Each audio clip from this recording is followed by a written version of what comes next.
চিঠিতেই চমক, শুধু একটি আইনি চিঠি আর তাতেই নড়েচড়ে বসেছে পুরো পরিস্থিতি। শেখ হাসিনার বিরুদ্ধে দেয়া রায় এবার আন্তর্জাতিকভাবে প্রশ্নবিদ্ধ। এ যেন এক ঢিলে দুই পাখি না, এক চিঠিতে পুরো খেলা ঘুরে গেল। কি আছে সেই চিঠিতে, আর কেন বলা হচ্ছে এই বিচার আন্তর্জাতিক মানদণ্ডেই টিকছে না? শেখ হাসিনার বিরুদ্ধে ট্রাইব্যুনালের রায়ে আন্তর্জাতিক মান লঙ্ঘনের অভিযোগ এনে চিঠি পাঠিয়েছে লন্ডন ভিত্তিক আইনি প্রতিষ্ঠান কিংসলে ন্যাপলি নামে একটি প্রতিষ্ঠান। নামটা শুনলেই বোঝা যায় এরা গলির আইনজীবী না, একদম লন্ডনের লিগ।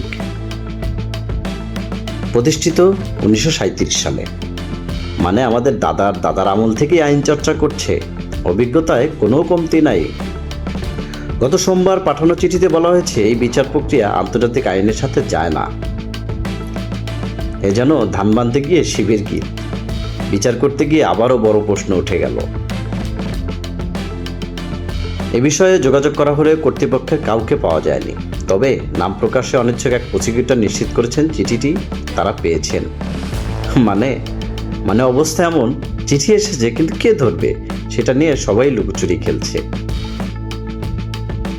চিঠিতে বলা হয়েছে অনুপস্থিতিতে বিচার করে মৃত্যুদণ্ড দেওয়া হয়েছে, যা আন্তর্জাতিক মানদণ্ডের সাথে সাংঘর্ষিক। এ যেন পরীক্ষা না গিয়েই ফেল, আর পরে বলা হচ্ছে ফলাফল চূড়ান্ত। আত্মপক্ষ সমর্থন, আইনজীবী পাওয়ার অধিকার সবই লঙ্ঘিত হয়েছে। চিঠিতে আরও অভিযোগ, বিচারে রাজনৈতিক পক্ষপাতিত্ব ছিল, বিচারকদের নিয়োগেও স্বচ্ছতা প্রশ্নবিদ্ধ।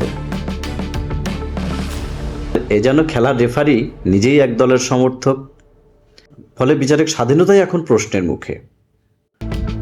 আইনি ভিত্তি, আইসিটির এখতিয়ার বাড়িয়ে নতুন ঘটনার বিচার করা হয়েছে, যা মূল আইনের বাইরে। এ যেন ছোট মাঠে খেলা শুরু করে হঠাৎ বলছে এখন থেকে বিশ্বকাপ চলবে এখানে।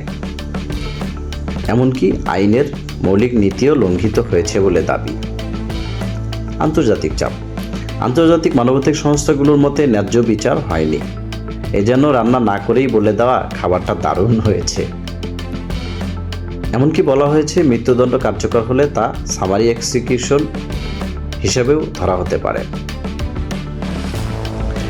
চিঠিতে রায় বাতিলের দাবি, মৃত্যুদণ্ডে স্থগিতের আহ্বান, মানে পুরো ম্যাচই আবার রিপ্লে চাওয়া হচ্ছে। 14 দিনের মধ্যে জবাব চাওয়া হয়েছে, না হলে আন্তর্জাতিক ফোরামে যাওয়ার হুঁশিয়ারি। একটি চিঠি, একটি দাবি, কিন্তু ইফলেক্টটা এমন, একটা পাথর ছুটতেই পুরো পুকুরে ঢেউ। এখন দেখার বিষয় এই গল্পের শেষটা ড্রামা না বাস্তবতার কঠিন মোড়।